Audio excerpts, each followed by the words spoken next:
은수저로 태어났다면 평범한 삶을 살게 될 것입니다. 그리고 흙수저로 태어났다면 다른 이웃보다 좋은 차, 좋은 집, 좋은 옷을 입지 않고 그렇게 평범한 일상이 아닌 남들보다 좋지 않는 환경에서 살아가게 될 것입니다. 그렇지만 자신이 금수저가 아닌 흙수저로 태어났다고 해서 다른 이웃보다 행복하지 않는 것은 아닙니다. 왜냐하면 환경이 나의 마음까지 지배하지 못하기 때문입니다.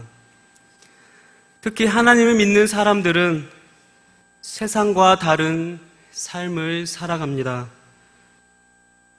삶에 여유가 없을지라도 혹여 가진 것이 적을지라도 하나님께서 주시는 은혜가 있기 때문입니다. 그로 인해 하나님의 자녀들이 받는 고난은 고난에서 끝나지 않습니다. 하나님의 자녀들은 고난으로 끝나는 것이 아니라 하나님의 은혜를 받게 되는 것이죠. 특히 자신이 흙수저로 태어났다고 해서 영원히 흙수저의 삶을 사는 것이 아닌 것처럼 말입니다. 우리는 예수님을 만나지 않았다면 영원한 죽음인 흑암에서 살아가야 했습니다.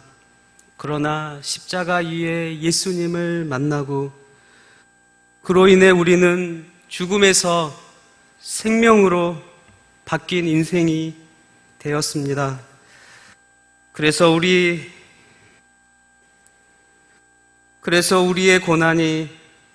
고난에서 끝나지 않고 이 고난을 인내하며 기도할 때 이 고난이 축복으로 바뀌는데요. 그 고난이 축복으로 바뀔 수 있는 비결이 오늘 본문 말씀에 나와 있습니다. 13절에 너희 중에 고난 당하는 자가 있느냐? 그는 기도할 것이요. 여러분, 고난은 늘 우리에게 찾아옵니다. 피하고 싶다고 해도 피할 수 없는 것이 고난입니다.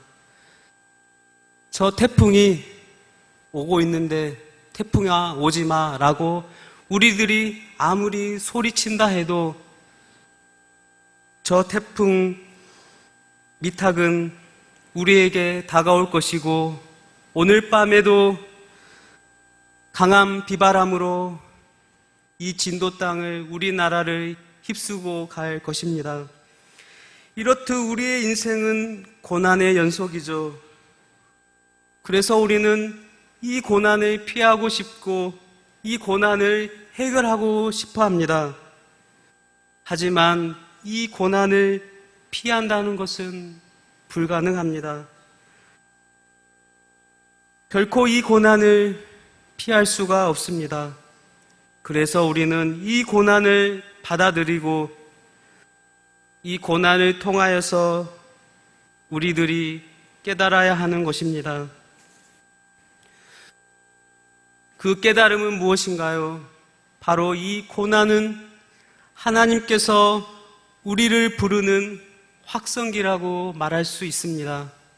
하나님께서 우리를 깨우치기 위해 부르고 있는 외침이라 말씀드릴 수 있습니다. 어린아이가 놀이동산에서 길을 잃어버릴 때 방송의 확성기로 그 아이를 찾는 방송을 내보내는 것처럼 하나님은 이 고난을 통하여 우리들이 바른 길로 가기를 죄에서 벗어나 하나님께로 돌아오기를 알려주고 있는 것입니다. 그럼 이 고난을 통하여 하나님의 음성을 들으면 어떻게 될까요? 나에게 주어진 고난을 통하여서 우리들이 겪는 인생을 살아가다 겪는 고난을 통하여서 우리는 고난을 들으면 우리는 어떻게 변하게 될까요? 특히 고난 때문에 술, 담배를 끊습니다. 고난 때문에 주일 성수를 하게 되죠. 고난 때문에 주를 위해 헌신하게 됩니다. 고난 때문에 하나님을 더 찾게 되죠. 그래서 고난은 우리에게 유익이 된다는 것입니다. 고난은 고난으로 끝나는 것이 아니라 고난으로 인해 절망으로 끝을 맺는 것이 아니라 고난을 통과할 때 그 고난의 끝은 축복이며 우리에게 놀라운 은혜인 것입니다. 그래서 시편 119편 50절 말씀에 이 말씀이 고난 중에 위로라, 주의 말씀이 나를 살렸도다. 그리고 71절에는 고난 당하는 것이 유익이라, 이로 말미암아 내가 주의 율례를 배우게 되었나이다 라고 고백하고 있습니다. 사랑하는 성도 여러분, 고난이 우리의 인생을 지나갈 때 그 순간은 힘이 들지만 그 고난의 기간이 지나가면 그 고난이 나에게 큰 유익이 된다는 것을 우리는 깨닫게 되었습니다. 그래서 고난이 오면 어떻게 해야 할까요?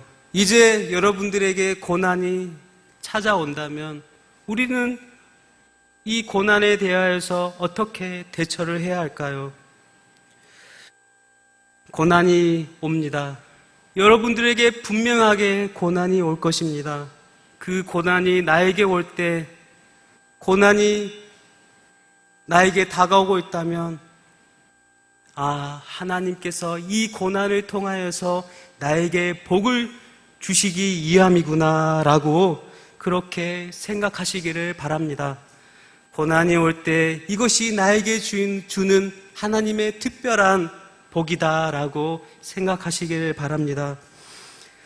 구름 속에 태양이 감추어져 있고 어둠 속에 별이 빛나고 있듯이 고난 속에 하나님께서 감추어 두신 복이 있다는 것입니다. 그렇다면 고난이 올 때 이제 우리는 어떻게 해야 할까요?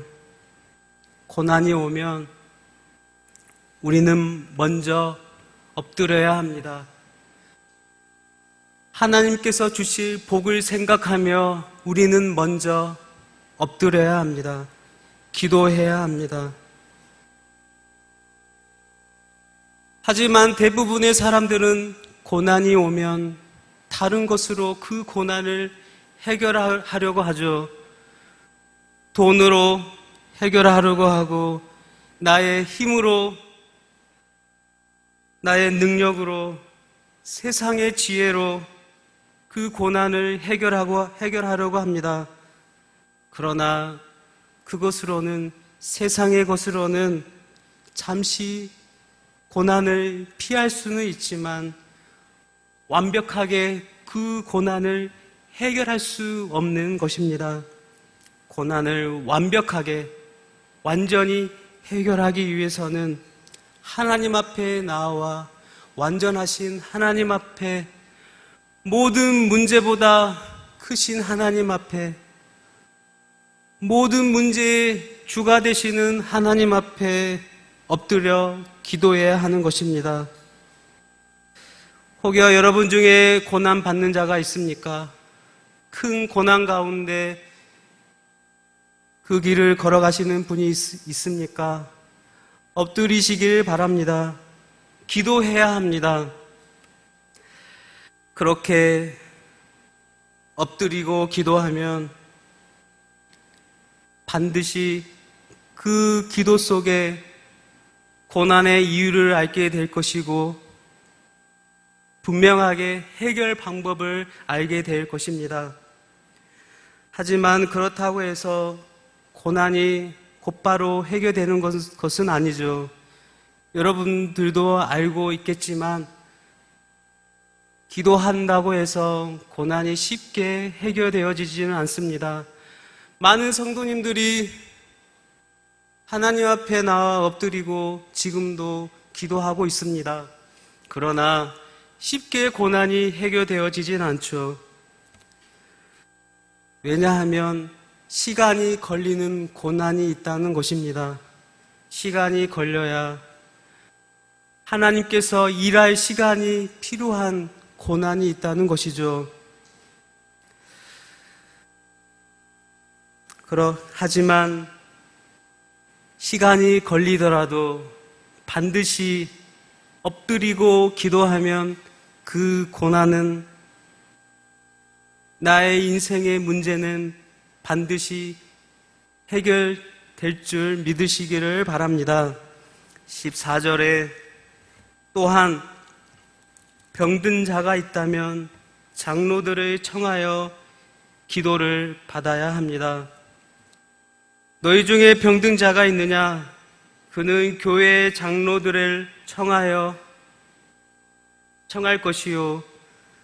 그들은 주의 이름으로 기름을 바르며 그를 위하여 기도할지니라 라고 말씀하고 있습니다.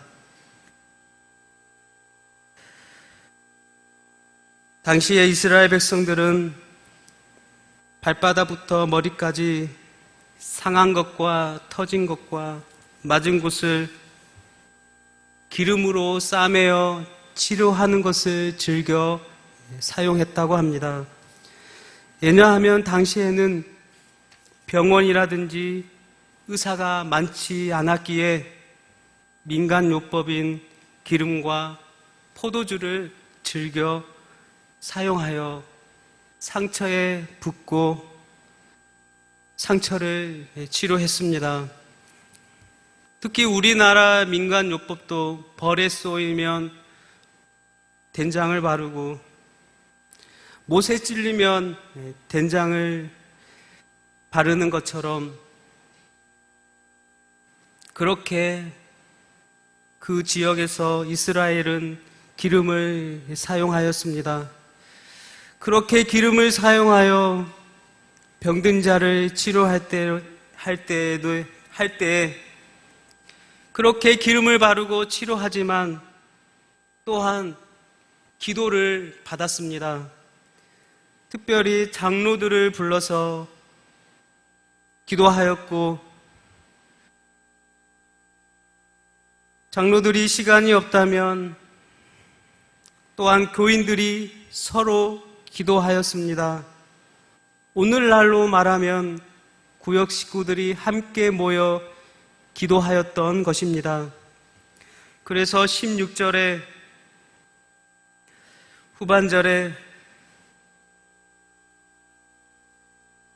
병이 낫기를 위하여 서로 기도하라. 의인의 간구는 역사하는 힘이 큼이라 라고 말씀하는 것입니다. 이렇게 병든 자를 위해 우리는 기도해야 합니다. 여러분 주위에 병든 자가 있다면 꼭 기도하시기를 바랍니다. 넘어지고 연약한 자가 있다면 기도해야 합니다.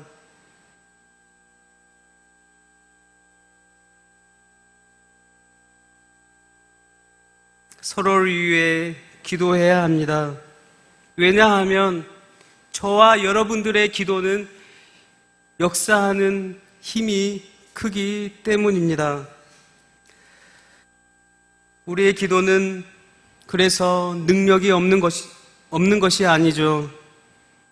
우리는 누구나 차별 없이 역사하는 힘이 있는 기도를 할 수 있는 것입니다.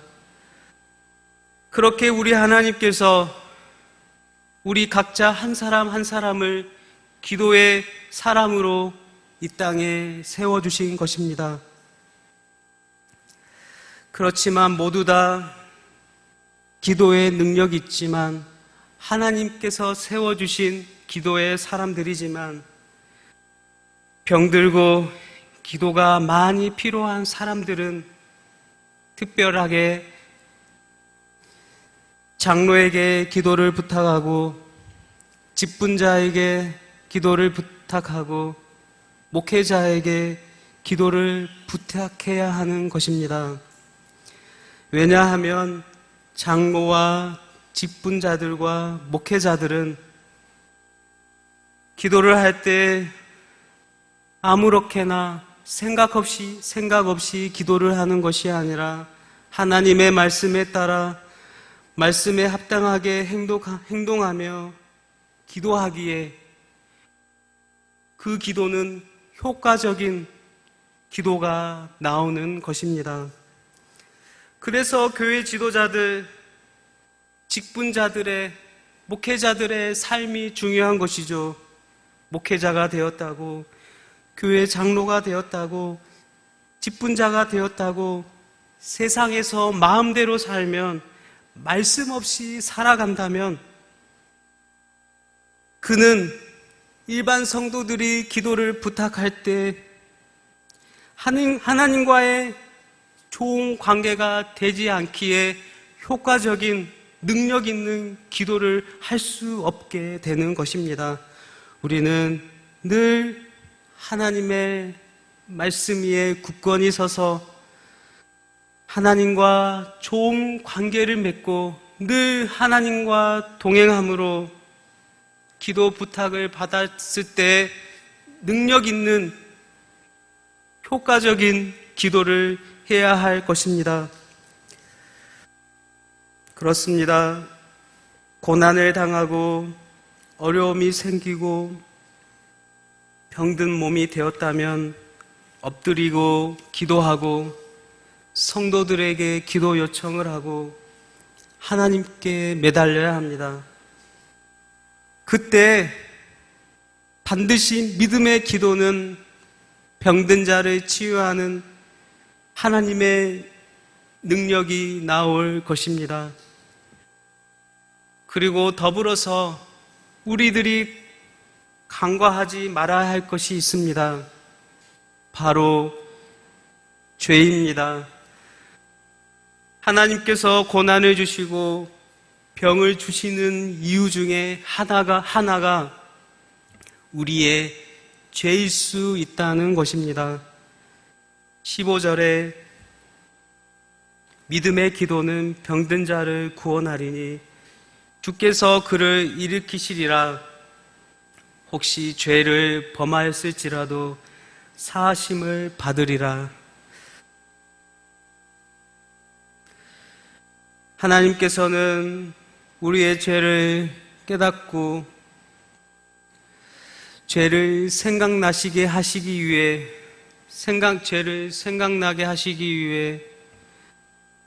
나의 죄를 제거하기 위해 고난과 어려움과 질병을 줄 수 있다는 것입니다. 그래서 우리는 고난과 질병이 생길 때 기도하면서 반드시 해야 할 것은 바로 우리의 죄를 죄를 고백해야 하는 것입니다. 무슨 일을 만나든지 어떠한 상황에서든 어려움 중에서도 그 기도의 문제들을 풀어나가기 위해서는 반드시 기도를 해야 하며 또한 반드시 우리의 죄를 해결해야 하는 것입니다. 그런데요, 사실 우리들이 기도를 하지만 의심하는 것이 있죠. 과연 나는 능력 있는 기도를 할 수 있을까? 의심할 수 있습니다. 내가 기도한다고 해서 병든 자가 치료될까? 가끔 이렇게 기도한 분들도 있을 것입니다.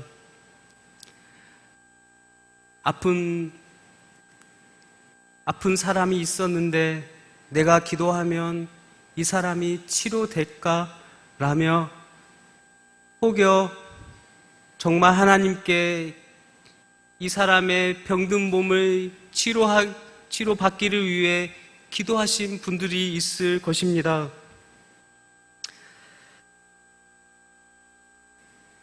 하지만 그 기도는 반드시 그 문제들을 해결하는 것입니다. 왜냐하면 기도는 반드시 하나님의 역사와 은혜가 임하기 때문입니다. 믿음의 기도는 역사하는 힘이 크다고 말씀하고 있습니다. 그 예로 엘리야가 나옵니다. 17절에 엘리야는 우리와 성정이 같은 사람이다. 우리와 똑같은 사람이죠. 우리와 똑같이 연약하고 약하고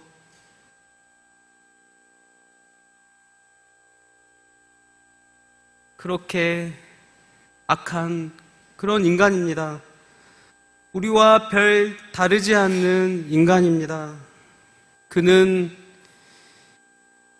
신도 아니요 마술을 부릴 수 있는 사람도 아닙니다. 오직 하나님께 기도로 문제들을 풀었던 인물입니다. 그가 비가 오지 않기를 3년 반 동안 기도한즉 그가 비가 오지 않기를 간절히 기도한즉 3년 반 동안 비가 땅에 내리지 않았습니다. 또 다시 기도하니 비가 내리고 땅에 열매들이 맺혔습니다. 우리와 똑같은 인간이지만 우리와 똑같이 약하고 연약하지만 엘리야의 기도를 통하여서 능력이 나타난 것입니다. 이렇듯 기도는 특별한 능력을 가진 사람만이 하는 것이 아닙니다. 우리와 똑같은 사람들이 하는 믿음의 기도인 것입니다. 또한 엘리야는 그런데요, 그가 우리와 다른 게 있었습니다. 그는 어려울 때 그는 정의를 위해 싸웠고 어려운 상황 속에서도 기도하였습니다. 하나님을 위해 아세라와 바알 선지자 850명과 싸워 승리하였습니다. 그는 세상과 타협하지 않고 하나님의 나라를 위해, 정의를 위해 자신을 온전히 하나님께 맡겼습니다. 그렇게 온전히 하나님을 위하여서, 하나님의 의를 위하여서 기도하며 나아가자 하나님께서 놀라운 기적과 은혜를 부어준 것입니다. 지금 이 시대에도 이 시대의 우상과 불법과 맞서 싸우는 자들이 있습니다. 바른 신앙을 지키기 위해서 거룩의 길을, 십자가의 길을, 성화의 길을 가기 위해 믿음의 길을 걸어가는 자들이 있습니다. 세상과 타협하지 않습니다. 그러한 목회자들이, 그러한 장로들이, 그러한 직분자들이, 그러한 성도들이 기도할 때 그들의 기도는 역사하는 힘이 큰 것입니다. 사랑하는 성도 여러분, 세상은 얼마나 우리를 유혹합니까? 기도하지 않아도 돼. 돈을 섬겨야 돼. 너의 힘을 믿어. 하나님께 기도하지 않아도 너의 인생이 잘 풀릴 거야. 넌 금수저잖아. 걱정 없이 인생을 잘 살 거야. 우리는 세상과 다른 삶을 살아야 합니다. 세상은 자신을 믿지만, 세상은 권력을 믿고 인기를 믿고 돈을 믿지만, 우리는 하나님을 믿고 하나님께 엎드리며 하나님께 은혜를 구하며 살아가는 자들인 것입니다. 그렇게 하나님께 엎드리고 기도할 때 혹여 우리들이 흙수저일지라도, 가진 것이 아무것도 없을지라도, 연약하고 약한 자일지라도, 우리 인생에 휘몰아치는 태풍 같은 고난과 어려움과 질병이 올 때 하나님께 엎드리며 기도한다면 능히 그 고난과 시련들을, 시험들을, 인생의 문제들을 해결할 것이며, 그 입에는 하나님을 향한 고백과 즐거이 부르는 찬송이 흘러나올 것입니다. 그렇게 고난 가운데 기도하고 그로 인해 찬양이 늘 여러분 삶에 넘치시기를 예수님의 이름으로 축복합니다.